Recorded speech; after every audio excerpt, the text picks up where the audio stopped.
Hey guys, this is Editors Depot and you're watching another intro template tutorial. Feel free to pause this video at whatever moment you wish if we're going a little too fast for you. And if you have any questions, leave them down below in the comment section.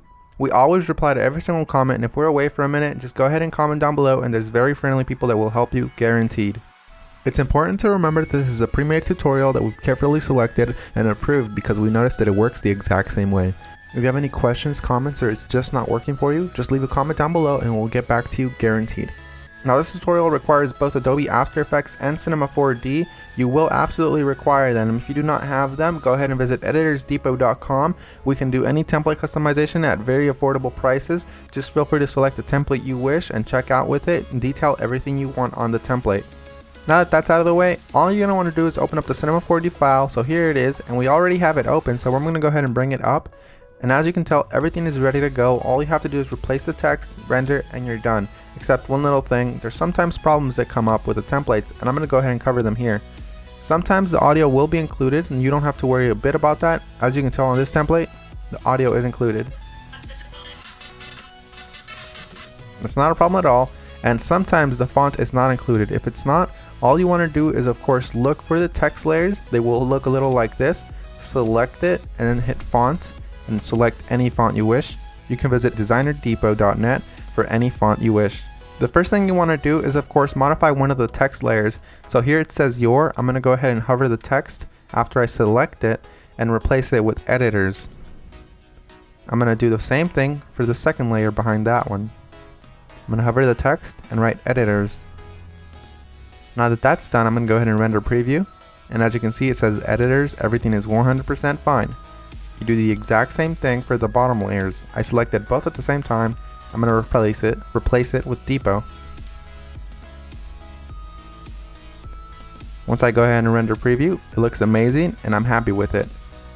I'm 100% happy with the colors because it's red and Editors Depot is red, but if you're not happy with the colors, you can simply come down below, double click it, and make any modifications you wish, whether it's make it green, make it blue, or blend it all together and make a little purple. I'm going to go ahead and keep it this way, and I'm going to go ahead and go to my render settings now. Once you're in the render settings, you're going to want to make sure that your width and height is set to 1920 x 1080 if you have a very good computer or decent computer and you have time.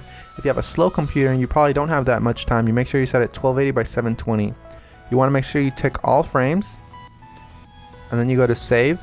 You make sure it's as a PNG sequence for a faster render that does not reduce quality at all. And you want to make sure you select file here. Make sure you make a folder for this one render sequence that's alone and empty. Mine is template render, and I'm going to name my every single sequence render. You close that and you begin the render. While it finishes rendering, I'm going to go ahead and open up my Adobe After Effects file and go ahead and get started with that for you guys. As you can see, that says that there's two files missing, so I'm going to go ahead and find them for my computer. So I'm going to wait for it to load, and as you can see, it says here that the audio is missing. I'm going to go ahead and double click the file, and I'm going to find it for the computer. It should be included in the template, and if it's not included, we're sorry and we're going to do our best to try to help you, but if it's not, you can go ahead and include any audio you want. As you can see here, it's not included, so I'm going to go ahead and just drag in one of my copyright-free files that I have in my library. You can use the one that we're using for this tutorial. Another really quick tip you can actually follow is just close this, right click the file, and go to rename. You can actually copy the entire name if it still has the original name of the song. Then you go back to YouTube, you paste that there, and you download the file from there. You want to make sure it's copyright free and you're not breaking any laws though.